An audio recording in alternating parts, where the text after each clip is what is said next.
And at this point, it's not even about whether it's real, whether it's fake. The fact that we're seeing openly the turmoil that's going on behind the scenes. It's showing that cultural shift where Kendrick, his people, TDE, the West Coast, they held him down. LA is holding Kendrick down. Toronto is not doing the same for Drake. We just saw what happened with the tour. One more time. One more time. Come on, man.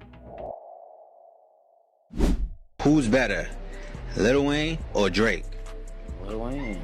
My dad wrote most of the shit, so I mean, on God, like. Oh no. Oh no. You know Drake is sensitive. You know OVO is not gonna like this, man, dog. You just saw what happened with the politician. Drake went in his DMs at 12 o'clock in the morning, calling him a goof. Had this man out here apologizing. Said, I went for scissor. I was not dancing. Come on, man. There was a layup. You asking children who's better, Lil Wayne or Drake? And you talking to his son. Come on, man. Most of the shit, so I mean, on God, like if it wasn't for my pops, then it wouldn't be no Drake. Like for real, for real. I mean, it probably would be a Drake, but he wouldn't be where he at now. No, that's completely. There it is. There it is, man. This has to be probably the worst 2 years of Drake's life. Everything that he's built up is crashing down in 2 years. This has to be heartbreaking, especially knowing what they went through. Young Money, they haven't really looked like a team in these last few years. Drake's fans don't really vibe with Nicki fans. Nicki fans don't really vibe with Drake. They've been beefing online a little bit. They stand up for each other every once in a while. Look at the Super Bowl situation. But even then, we know it's not real. Drake was doing that because he was trying to get at Kendrick. Wayne was doing it because he wanted the Super Bowl for himself.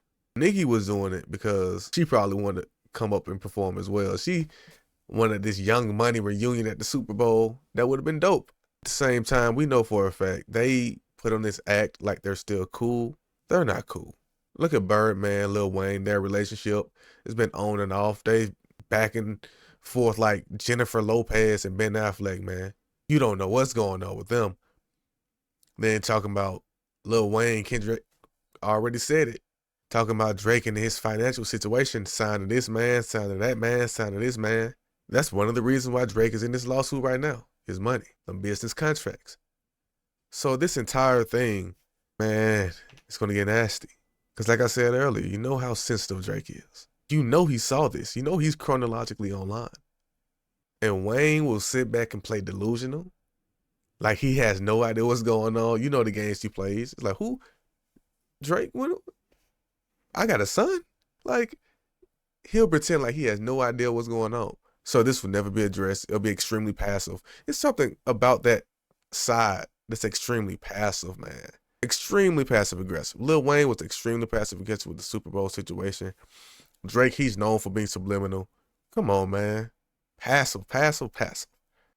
That's kind of how music is a collaborative thing, you know? It's and I understand in rap, of course, in your comment section, it's a little different because we conduct ourselves, and I still associate myself in that community, we conduct ourselves by a few different rules. We tweak the rules a little bit in the sense that if it's a hook, it's okay. Yeah, it's like, you know, there's things like that, you know, but, you know, with that being said, like, you know, anybody that knows me knows that my strongest talent is writing.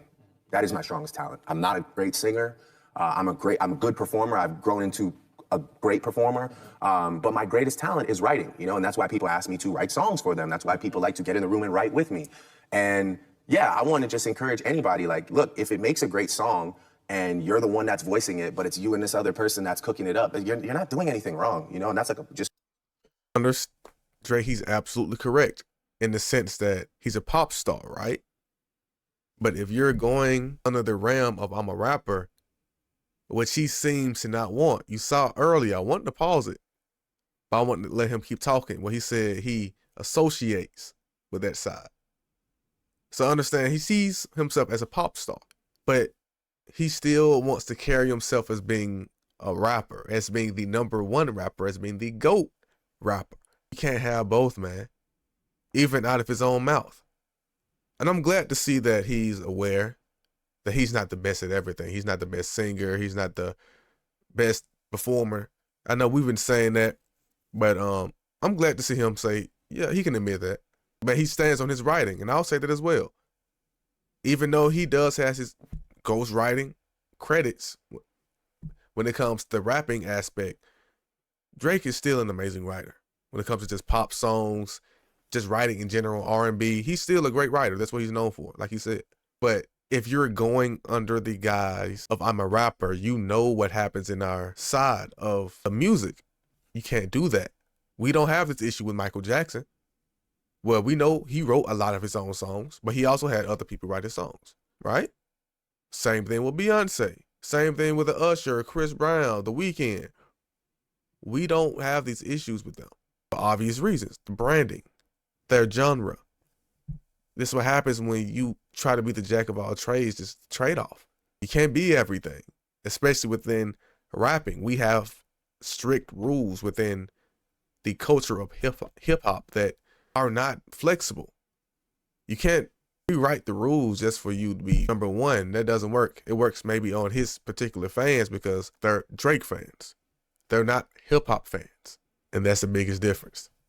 Just, again, from me speaking to any new artist, like, don't let anybody tell you that you're not supposed to collaborate on music. That's what this is for. We should, whatever gets you to that destination where you have, a great body of work. If you need somebody to write the whole thing and all you do is just go in and track it, there's still artists that exist like that to this day that people love and revere, and they sell out stadiums. That's not you, though. That's not me, no. I've wrote by the way, all my biggest songs and any song that really, really did damage for me, I've wrote every single lyric.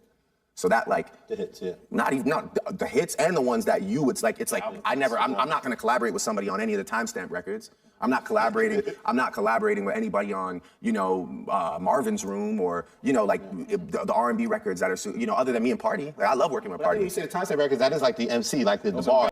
And that's why I say Drake is a great writer. Because those songs, just as a writer, as a musician, are amazing. But when it comes to rapping, it's a different level of technicality that he has above other people. But it's like LeBron trying to shoot 3-pointers against Steph Curry. LeBron, you can be LeBron. You can be as versatile as you want to. But Steph is a 3-point shoot. This is what he does. Kendrick is a rapper. This is his expertise. You can't be a rapper at rapping, especially when he's on the same level of artistry, accolades, culturally relevant. Like I said, there's an entire Big Three argument before this. So he was right there with you. These were equals. So that would work on the average person. It will work on the Meek Mill. It will work on the lower level artists that you may not be on your popularity wise, may not be on your level. But nah, man, you can't, man. It's your branding, dog. Branding, be a pop star. Keep it Canadian like Lil Wayne told you. None of this would be happening, man. Could have stayed like Will Smith. So I think the idea was like try to discredit you as an MC that all of that doesn't come from your pen. Of course. You're saying that comes from your pen. But again, curated by the people who are ready to see the downfall of Drake. So again, just another little like, let's try this angle. It's really like I said, I've done studio sessions with people. When I collaborate with people, I always send the idea first. I'm the one that picks the beat and goes, yo, here, just put a verse on this and take that for your album, your single or whatever. I put work in. People know me. I'm good for it.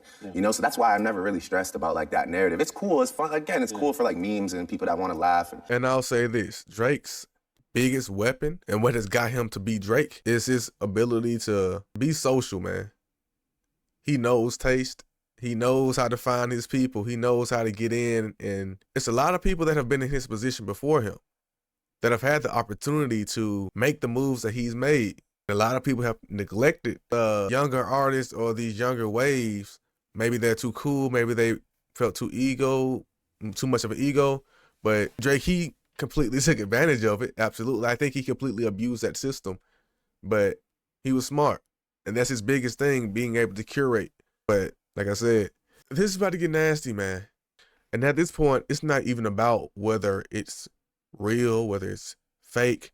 The fact that we're seeing openly the turmoil that's going on behind the scenes. And this is not to keep going back to Kendrick versus Drake, but this is showing the philosophy. This is showing the difference.